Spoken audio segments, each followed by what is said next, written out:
Welcome back to BCN news. Megastar Chiranjeevi నటించిన మనశంకర వరప్రసాద్ గారు చిత్రం విజయవంతం అవడం సంతోషంగా ఉందని కడప జిల్లా చిరంజీవి అభిమాన సంఘం నాయకులు పేర్కొన్నారు. సినిమా ప్రదర్శిస్తున్న రమేష్ థియేటర్ వద్ద సంబరాలు నిర్వహించారు. బాణసంచా కాలుస్తూ భారీ కేక్ కట్ చేశారు. ఈ చిత్రం తెలుగు వారిని ఎంతగానో ఆకట్టుకుందని, కుటుంబ సభ్యులతో చిత్రాన్ని వీక్షించిన ప్రతి ఒక్కరూ ఆహ్లాదకరంగా, వినోదంగా వీక్షించారని పేర్కొన్నారు. ఎన్నడూ లేని రీతిలో చిరంజీవి తనదైన శైలిలో కామెడీతో పాటు ప్రత్యేక నటను ఈ సినిమాలో చూపించారని కొనియాడారు.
మెగా అభిమానుల ఆరాధ్య దైవం శ్రీ కొణిదెల చిరంజీవి గారు నటించిన మనశంకర వరప్రసాద్ గారు పండక్కు వస్తున్నారు చిత్రం ఘన విజయం సాధించిన శుభ సందర్భంగా కడప నగరంలోని అన్ని థియేటర్ల సిబ్బందికి మేము ఒక విందు ఏర్పాటు చేసి చిత్రం యొక్క సక్సెస్ సెలబ్రేషన్ను కేక్ కట్ చేసి సంబరాలు జరుపుకోవడం జరిగింది.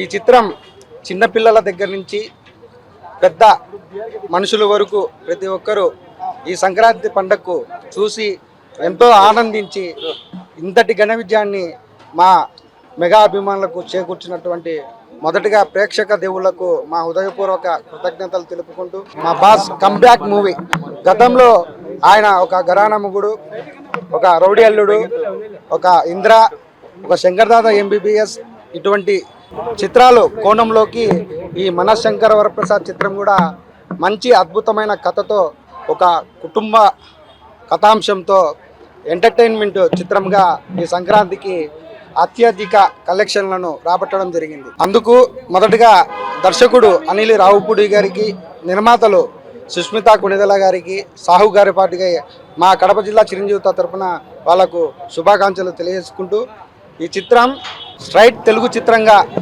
ఇప్పటి వరకు ఉన్నటువంటి ప్రతి ఒక్క రికార్డును, పాన్ ఇండియా స్థాయిలో ఉన్నటువంటి ప్రతి ఒక్క రికార్డును అధిగమించి అధిక వసూలు చేస్తుందని ప్రతి ఒక్కరికి తెలియజేసుకుంటూ, మరిన్ని మంచి చిత్రాలతో మా బాస్ చిరంజీవి గారు మమ్మల్ని ఇంకా ప్రేక్షకులను వాళ్ళతో పాటు మా అభిమానులు కూడా అలరించాలని మనస్ఫూర్తిగా కోరుకుంటున్నాను. ఉత్తరాంధ్ర భక్తుల విలవేల్పుగా విరాజిల్లుతున్న సింహాచలం శ్రీ వరాహలక్ష్మీ నరసింహస్వామి వారి దివ్యక్షేత్రంలో గురువారం స్వర్ణ పుష్పార్చన సేవ అత్యంత వైభవంగా, ఆగమ శాస్త్రోక్తంగా జరిగింది. స్వామివారికి ఎంతో ప్రీతిపాత్రమైన ఈ సేవలో పాల్గొని భక్తులు తన్మయత్వం చెందారు. వేకువజామునే అర్చక స్వాములు అప్పన్న స్వామివారిని సుప్రభాత సేవతో మేల్కొల్పి నిత్య ఆరాధనలు, ప్రాతకాల పూజలను భక్తి శ్రద్దలతో నిర్వహించారు. అనంతరం శ్రీదేవి భూదేవి సమేత శ్రీ గోవిందరాజస్వామి వారి ఉత్సవమూర్తులను సర్వాంగ సుందరంగా అలంకరించి ఆలయ కళ్యాణ మండపంలోని ప్రత్యేక వేదికపై వేంచేపు చేశారు. వేద పండితుల మంత్రోచ్చరణలు, మంగళ వాయిద్యాల నడుమ స్వామివారికి 108 బంగారు పుష్పాలతో అర్చన గావించారు.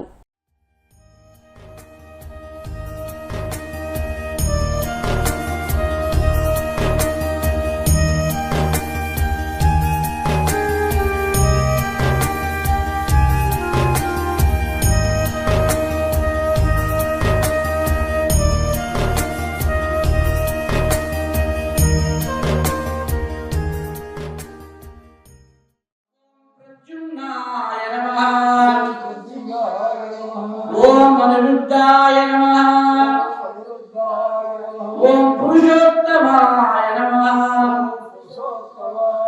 ఓం మధోక్షజాయ నమః ఓం నారసింహాయ నమః ఓం అచ్యుతాయ ఓం మాధవాయ నమః ఓం గోవిందాయ నమః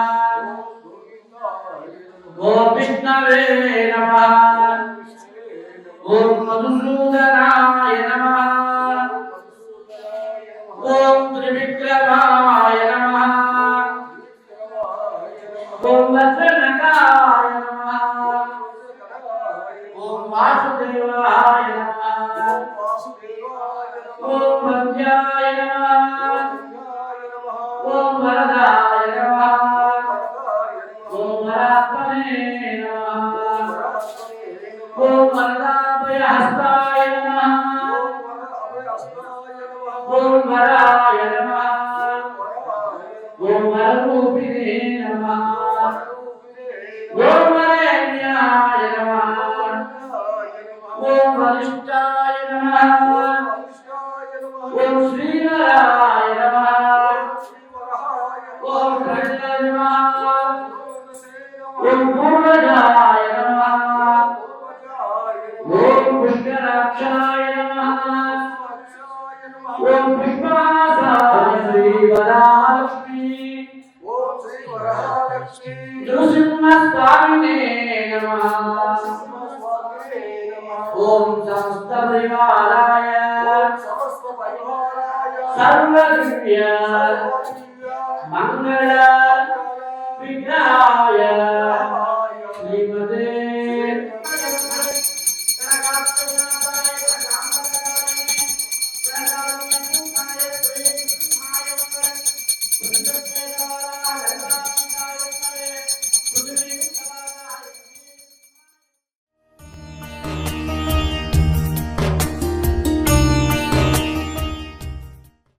కలియుగ ప్రత్యక్ష దైవం తిరుమల శ్రీ వెంకటేశ్వర స్వామివారిని సినీ నటుడు నవీన్ చంద్ర దర్శించుకున్నారు.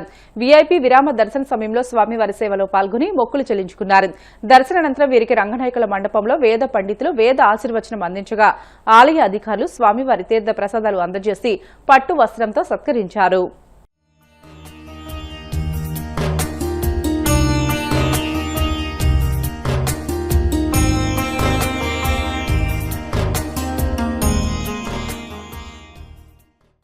నమస్కారం. ఇక్కడ తలకోనలో షూటింగ్ చేస్తున్నప్పుడు నాకు ఇవాళ షూటింగ్ గ్యాప్ వచ్చింది. దేవుడి సన్నిధికి వచ్చాను. సో చాలా సంతోషంగా ఉన్నాను. చాలా మంచి దర్శనం జరిగింది. అలాగే February 6th నా సినిమా హనీ రిలీజ్ అవుతుంది. సో దాని సందర్భంగా దేవుడి దగ్గర బ్లెస్సింగ్స్ తీసుకొని సినిమా అందరూ చూడాలి, ఎంజాయ్ చేయాలని కోరుకుంటున్నాను. At the same time super దర్శనం జరిగిందండి. చాలా చాలా హ్యాపీగా ఉన్నా. మళ్ళీ వచ్చి దర్శనం చేసుకో. చాలా ఉన్నాయండి. ఇన్స్పెక్టర్ రిషి 2 జరుగుతుంది. ఇంకా చాలా ఉన్నాయి, షూటింగ్స్ జరుగుతున్నాయి. రిలీజ్కి వస్తాయి.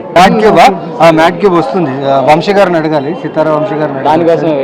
అవునా, సూపర్. వంశీ గారు, సితారా వంశీ గారు మ్యాట్ క్యూబ్ కోసం వెయిటింగ్ అంట. February 6th రిలీజ్ అవుతుంది హనీ. సో సినిమా చాలా బాగా వచ్చింది. సో ఆ సంతోషంలో వచ్చి దేవుడి దగ్గర వచ్చి లైక్ బ్లెస్సింగ్స్ తీసుకోవడం జరిగింది. అండ్ ఇప్పుడు చాలా కాన్ఫిడెన్స్ ఉంది సినిమా మీద. సో February 6th రిలీజ్ ఉన్నప్పుడు మీరందరూ చూడాలి అండ్ ఎంజాయ్ చేయాలని కోరుకుంటున్నాం. ఓటీటీకి అండ్ థియేటర్లో సినిమాలు తీస్తున్నా, అవి థియేటర్లోకి వస్తున్నాయి, అట్ ద సేమ్ టైం ఓటీటీలోకి వస్తున్నాయి. సో అక్కడ చూసిన వాళ్ళు చూస్తున్నారు, ఇక్కడ చూసిన వాళ్ళు చూస్తున్నారు. సో అన్ని చోట్ల లవ్ సపోర్ట్ అయితే ఉంది. Thank you. తెలంగాణ జాగృతి అధ్యక్షురాలు Kalvakuntla Kavitha phone tapping case విషయంలో సంచలన వ్యాఖ్యలు చేశారు. గుంపు మేస్త్రి గుంటనక్క కలిసే ఉన్నారని, ఫోన్ ట్యాపింగ్ పేరుతో డ్రామా ఆడుతున్నారని విమర్శించారు. మున్సిపల్ ఎన్నికల సమయంలోనే ఎందుకు విచారణ చేపట్టారని ప్రశ్నించారు. ఈ విచారణ తుది దశకు చేరుతుందనే నమ్మకం లేదని చెప్పారు. ఈ విచారణ వల్ల తనలాంటి బాధితులకు న్యాయం జరుగుతుందని తాను భావించడం లేదని అన్నారు. బలహీన వర్గాలకు పొలిటికల్ పవర్ వచ్చినప్పుడే సమాజం బాగుపడుతుందని చెప్పారు. యువత, మహిళలు ఎక్కడ పోటీ చేసినా జాగృతి మద్దతు ఇస్తుందని స్పష్టం చేశారు.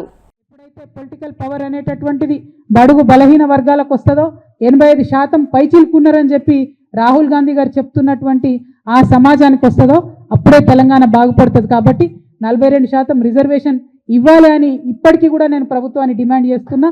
ఆలస్యం కాలేదు, ఆ దిశగా ఆలోచన చేయాలి. ఒకవేళ ఇవ్వకుండా ప్రభుత్వం ముందుకు పోతే మాకు చాలా మంది ఫోన్లు చేస్తున్నారు, జాగృతిగా మీరు మద్దతు ఇవ్వండి అని. మేము ఇంకా ఫుల్ ఫ్లెజ్డ్ పొలిటికల్ పార్టీ కాలేదు, ఎన్నికల్లో పోటీ చేసే పరిస్థితి లేదు. కాకపోతే ఎవరు ఎక్కడ నిలబడ్డా బీసీ ఎస్సీ ఎస్టీ మైనారిటీ ముఖ్యంగా మా ఆడబిడ్డలు మా యువ మిత్రులు ఎక్కడ నిలబడ్డా వారు మా మద్దతు కోరితే తప్పకుండా జాగృతి తరఫున మద్దతు ఇస్తామని నేను ఈ సందర్భంగా తెలియజేస్తా ఉన్నాను. నేనేమంటున్నా, బోల్డని విచారణలు చేసింది ఈ ప్రభుత్వం, రిజల్ట్ ఏమొచ్చింది? 1. 2, మున్సిపల్ ఎన్నికల టైంలోనే ఎందుకు విచారణకు పిలుస్తున్నారు? మున్సిపల్ ఎన్నికల టైంలోనే ఎందుకు షో చేస్తున్నారు? ఇప్పుడు పబ్లిక్ అటెన్షన్ ఎందుకు డైవర్ట్ చేస్తున్నారు? ఎందుకంటే బీసీలు అడగద్దు, 42% మాకు ఎందుకు ఇవ్వాలని అడగద్దు. హైదరాబాద్ మహానగరంలో చాలా నగరాలలో ఎంత రిజర్వేషన్ వచ్చింది? 31% వచ్చింది. కొన్ని చోట్ల 36 వచ్చింది, కొన్ని చోట్ల 37 వచ్చింది. అంటే 42 మాత్రం ఎక్కడా కూడా రాలేదు. ఆ 42 అడగొద్దు అనేటటువంటి ఉద్దేశంతో ఎన్నికలు అనేటటువంటిది మున్సిపల్ కేంద్రాలలో జరుగుతున్నాయి కాబట్టి మరి ఫోన్ ట్యాపింగ్ అనే విషయం ఎక్కువ పట్టణ ప్రాంతాల్లో ఈజీగా అర్థమవుతుంది కాబట్టి ఆ అడ్వాంటేజ్ తీసుకోవడానికే ఇవాళ విచారణకు పిలిచిరు తప్పితే ఆ విచారణ తుదముడుతుందని కానీ ఆ విచారణ వల్ల నాలాంటి బాధితులకు న్యాయం జరుగుతుందనే నమ్మకం నాకు కాంగ్రెస్ ప్రభుత్వం మీద, గుంపు మేస్త్రి గారి మీద లేదు. నేను 100% చెప్తున్నా, ఇది గుంపు మేస్త్రి గారు, గుంటనక్క గారు కలిసి బీసీ ప్రజలను మభ్యపెట్టడానికి ఆడుతున్నటువంటి నాటకం. Thank you. జై తెలంగాణ. వార్తలు ముగించే ముందు ముఖ్యాంశాలు మరొకసారి. పల్నాడు విషయంలో జగన్, వైసీపీ నేతలు శాంతి దూతల్లా మాట్లాడుతున్నారు. తీవ్ర స్థాయిలో ధ్వజమెత్తిన మంత్రి కొలుసు పార్థసారథి. రైతులకు ఎంతో ఉపయోగపడిన ఉచిత పంటల బీమా పథకాన్ని ప్రస్తుత కూటమి సర్కార్ నిర్వీర్యం చేసింది. మండిపడ్డ వైసీపీ ప్రధాన కార్యదర్శి నాగిరెడ్డి.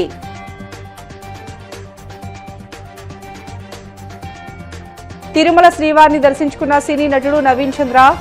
ఆలయ మర్యాదలతో స్వాగతం పలికిన అధికారులు. గుంపు మేస్త్రి, గుంటనక్క కలిసే ఉన్నారన్న తెలంగాణ జాగృతి అధ్యక్షురాలు కవిత. ఫోన్ ట్యాపింగ్ పేరుతో రాజకీయ డ్రామా మొదలుపెట్టారని ధ్వజం. ఇవి ఇప్పటి వరకున్న బులెటిన్లోని అప్డేట్స్. మరిన్ని వార్తల కోసం BCN digital YouTube channel, Facebook పేజీని ఫాలో అవ్వండి. అప్డేట్ వార్తల కోసం ప్లీజ్ డూ సబ్స్క్రైబ్.